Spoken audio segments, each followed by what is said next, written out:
شہداء کا کام بہت بڑا ہوتا ہے۔ اپنی جان قربان کر کے ایک مردہ قوم میں روح پھونکنا شہداء کی ذمہ داری ہوتا ہے۔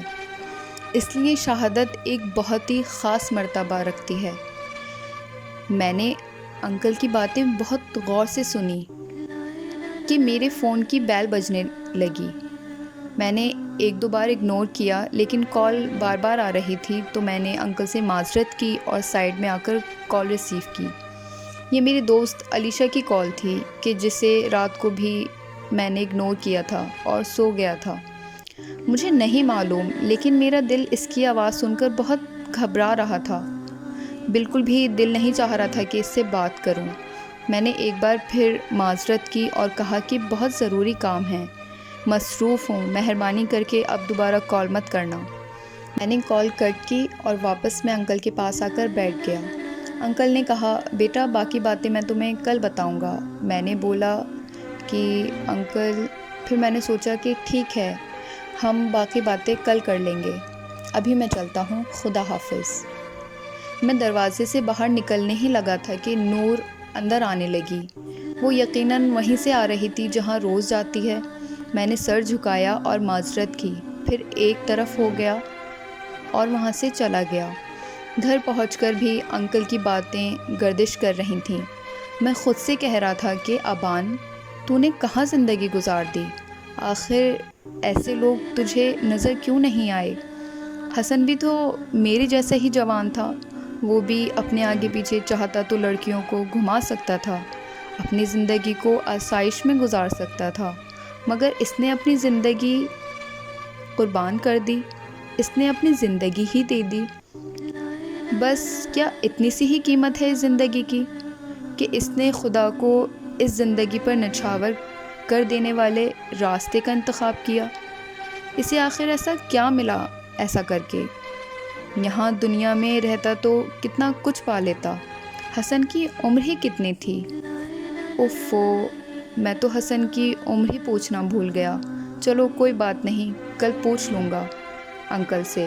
عجیب و غریب سوالات میرے دل میں آ رہے تھے۔ میرا دل چاہ رہا تھا کہ انکل سے ایک دن میں ہی حسن کے بارے میں سب کچھ جان لوں، لیکن میں سمجھ سکتا تھا کہ انکل کی مصروفیت بھی ہوتی ہیں، تو میں اگلے دن کا انتظار کرنے لگا۔ اگلے دن میں اسی وقت پر نور کے گھر پہنچ گیا تو انکل پہلے ہی وہاں موجود تھے، جیسے میرا ہی انتظار کر رہے ہوں۔ میں نے جاتے ہی انکل سے کہا، مجھے آج آپ سے بہت سے سوال پوچھنے ہیں۔ انکل نے کہا، ہاں بیٹے، میں سب کے جواب دوں گا، لیکن ذرا یہ بتاؤ کہ میں نے تمہیں کل حسن کے بارے میں کیا کیا بتایا تھا؟ شہداء کا مقام کے بارے میں کیا بتایا تھا؟ تمہیں کچھ یاد ہے تو اسے دہراؤ۔ میں نے کہا، انکل مجھے اس طرح سے تو یاد نہیں ہے، سمجھ تو آ گیا تھا لیکن صحیح سے بتا نہیں سکتا۔ انکل نے کہا، بیٹا یہ باتیں بہت قیمتی ہیں، انہیں اپنے ذہن میں محفوظ رکھو۔ میں نے کہا، جی انکل، میں کل سے ایک کتاب اور پینسل لے آؤں گا تاکہ میں لکھ سکوں۔ انکل نے کہا، ٹھیک ہے، اب سوال کرو، کیا چیز تمہیں پریشان کر رہی ہے؟ انکل سب سے پہلے مجھے یہ بتائیں کہ حسن کی عمر کتنی تھی؟ انکل نے کہا، حسن 22 سالہ جوان تھا، وہ بچپن سے ہی بہت سنجیدہ تھا لیکن خوش مزاج بہت تھا۔ اس کے اخلاق کی وجہ سے سب اس سے بہت محبت کرتے تھے۔ انکل ایک اور سوال ہے میرا، آخر حسن کو اتنی بڑی قربانی دے کر کیا حاصل ہوا کہ اپنی زندگی کو قربان کر دیا؟ اس نے اپنی جان دے دی، کیا حاصل ہوا اسے؟